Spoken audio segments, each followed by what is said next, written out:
En este bloque vamos a revisar el llenado del registro de compras formato 8.2 operaciones con no domiciliados. En esta ocasión vamos a hablar acerca del tema de bienes. Al referirnos a este aspecto hay que considerar una referencia a la importación que realizamos nosotros de bienes. Esto lógicamente se va a sustentar en un comprobante emitido por un sujeto no domiciliado, un invoice, que nosotros lo vamos a registrar con código 91. Al respecto, hay bastantes posibilidades a considerar dentro del tema del tipo de documento que sustenta crédito fiscal. Para ello vamos a considerar tres registros en esta situación. Con el periodo 2016-0400, luego el correlativo o código que nos brinda el libro diario, luego colocamos el estado de correlativo, siempre con mayúscula,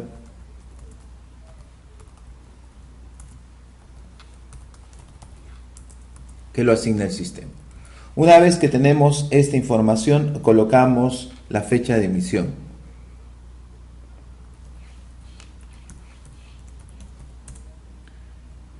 Luego tenemos otra operación,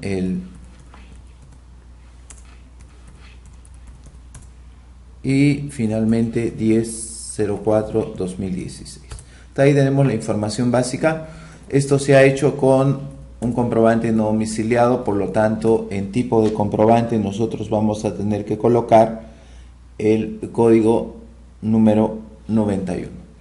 Ahora, no siempre se va a tener la serie del comprobante de pago no domiciliado. Recordemos que estamos refiriéndonos a comprobantes que no necesariamente están bajo la regulación del reglamento de comprobantes de pago peruano. El campo que sí tenemos que considerar nosotros como obligatorio en esta parte es el que hace referencia al número de comprobante de pago, el cual es alfanumérico y nos acepta hasta 20 caracteres. En este caso vamos a considerar el siguiente número. Pasamos luego a este otro número. Luego vamos a tomar en cuenta el valor de adquisición. Recordemos que en el caso de la contabilidad llevada en soles, aquí tenemos que registrar ya en moneda nacional.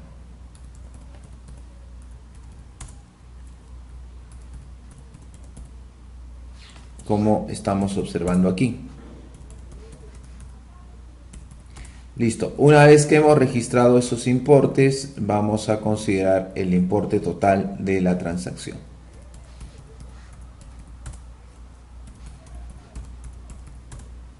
$22.693.45. Hasta ahí vamos bien.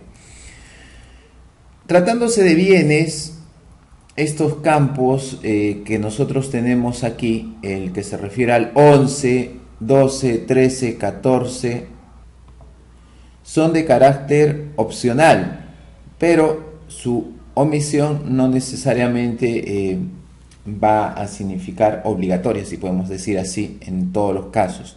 Hay que ver tres situaciones. Uno, el periodo en el cual nosotros tenemos el invoice o documento del no domiciliado. Dos, el periodo en el cual se ha emitido la DUA. Y tres, cuando se ha pagado el impuesto con respecto a esta transacción, y por ende me da derecho a crédito fiscal, pero esto ya en el otro registro que es el 8.1. Entonces, desde esa perspectiva nosotros vamos a presentar un cuadro resumen que nos va a ayudar a poder entender mejor este tema. Tenemos tres situaciones. En primer lugar, como les decía, es el periodo de emisión del invoice, o como llamamos comprobante no domiciliado. Estamos hablando de bienes todavía. El segundo, el periodo de emisión de la DUA. y el tercero es el periodo en el cual se paga el impuesto. Básicamente hacemos una referencia al IGB. Recordemos que la DUA va a contener un impuesto general a las ventas, de ser el caso de una transacción grabada con el mismo, y recién se va a poder tener derecho al crédito fiscal cuando nosotros hayamos pagado el impuesto correspondiente. Así se pueden presentar las siguientes situaciones. En este caso, tres situaciones.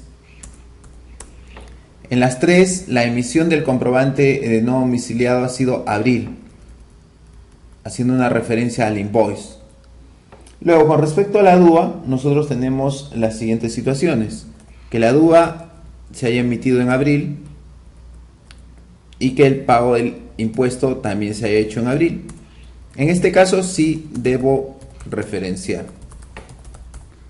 Y cuando llamo referenciar, significa que voy a tener que colocar información aquí en este campo que veíamos de la K a la letra N, o si desean en los campos 11 al 14. Segunda situación: se emite el comprobante de no domiciliado en abril, la DUA se emite también en abril, pero el pago del impuesto se hace en mayo. Entonces aquí también sí debo referenciar, aun cuando nosotros sabemos claramente que esta DUA recién se va a registrar en el mes de abril, porque en el mes de mayo, porque es recién cuando yo tengo derecho a crédito fiscal. La tercera situación es cuando se emite el comprobante no domiciliado, el invoice, en abril, la DUA se emite en mayo y el pago se hace en mayo. Obviamente en este caso no se puede, no es que se deba, no se puede referenciar. ¿Por qué no se puede referenciar? Sencillamente no se puede referenciar porque, si bien es cierto, lo voy a anotar el invoice en abril, yo todavía no tengo una referencia a la DUA, recién se va a emitir en mayo, en un mes posterior, y el IGB también. Entonces acá lo que va a pasar es que voy a usar el 8.2 en abril, pero el 8.1 referencia a DUA IGB recién en mayo. Hay que tener cuidado con ese tema, que también ha sido motivo de consulta en la página de SUNAT. Pueden revisarlo con respecto a la sección preguntas frecuentes que se hacen con respecto a este tema. Bien, si es así, entonces vamos a considerar que esta situación que hemos puesto en este cuadro la vamos a cumplir en esta parte. En los dos primeros casos sí hay una referencia en la DUA, como podemos ver aquí, y la tercera no. Ok, entonces si hacemos una referencia a la DUA, consideramos en primer lugar el tipo de comprobante, código 50, que es la DUA, la serie, que en este caso es el código de la dependencia aduanera. Tenemos el caso de aduana aérea y también marítima.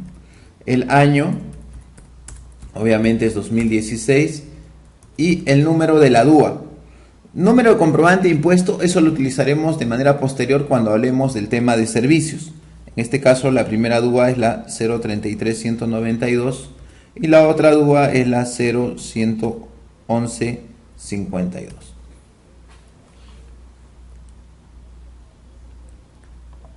Esta operación a su vez no va a estar sujeta a un tema de retención del IGB, porque ese tema es típico de servicios, como veremos más adelante. Luego colocamos el código de la moneda. Todas estas operaciones están en dólares. Colocamos el código y colocamos el tipo de cambio correspondiente aplicado.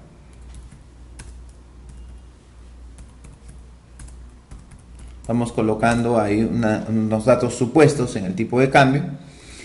Y luego se nos pide información acerca de el no domiciliado, es decir, identificando tanto al proveedor como también al beneficiario de los pagos. Cabe recordar que el formato 8.2 exige que nosotros tengamos que llenar el país de residencia. ¿De quién? En este campo número 18, el sujeto no domiciliado que nos brinda estos bienes. Vamos a considerar el código 9249. Este dato lo pueden tener ustedes en la tabla número 35 de la sección tablas, que está en la sección herramientas. De ahí lo pueden descargar. Vamos a considerar que todas las operaciones son de este país. Luego nos solicita los apellidos y nombres o razón social del domiciliado. Vamos a considerar los siguientes.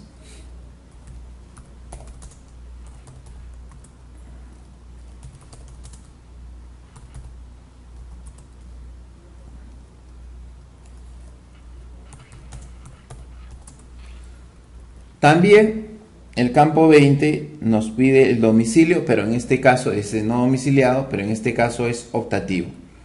El campo 21, cabe recordar que sí es obligatorio y tenemos que identificar al no domiciliado. Usualmente nosotros aquí tenemos el RUC, pero a nivel internacional podemos tener el RUT, el Tax ID o un código que identifique este proveedor. Muchas veces algunos colegas reportan que no han podido conseguir esto porque en el invoice no se tiene ese documento. Hay que considerar que los proveedores, al momento de cuando nosotros vamos a realizar operaciones con los mismos, nos envíen este código porque es de uso obligatorio en el caso del formato 8.2. Colocaremos los siguientes códigos. Cabe recordar que este campo número 21 es de texto. Eso sí, no necesariamente va a aceptarnos ahí. Podemos colocar ahí unos datos. Ya está. Muy bien. Luego, una vez que tenemos el número de identificación, el PLE también nos pide dos datos acá. Identificar quién es el beneficiario de los pagos, tanto como a nivel de su número de identificación fiscal, en este caso es optativo, los apellidos y nombres, la razón social del beneficiario efectivo de los pagos, ¿no? Y también el país de residencia del beneficiario efectivo de los pagos. Sin embargo, hay que recordar que estos campos son optativos, ¿no? Son optativos, si es que nosotros vemos la estructura del PLE. Otro campo que nosotros tenemos que considerar que es obligatorio es indicar si existe algún convenio para evitar de doble imposición, en este caso, trabajando con la tabla 25. Lo colocamos $0 si es que no existe ese convenio de doble imposición. Luego vamos a tener que considerar el tipo de renta. Esto se aplica en servicios, pero sin embargo, al ser un campo obligatorio, este campo que nosotros tenemos aquí, que es el campo número 33, cuando se trata de importación de bienes, colocamos $0. Luego, finalmente, colocamos el estado de operación. Colocamos aquí 0, 0 y 0. ¿Qué significa? Que es una anotación sin efecto en el IGB. Vamos a ver si la información que hemos considerado es válida para efectos del programa de libros electrónicos. Abrimos nosotros nuestro archivo TXT, que es lo que vemos aquí, es el 8.2, lo guardamos y luego procedemos a validarlo con el PLE. En este caso la información va a ser del libro de abril. Aquí colocamos abril, buscamos abrir el 8.1 y también el 14.1 para ventas. Vamos a abrir y ojo con el registro de compras, operaciones con sujetos no domiciliados. Veamos qué nos aparece. Y como podemos observar, nos dice que está sin errores. Está la información que hemos colocado y la referencia a los 3 registros de estados de operación que tenemos.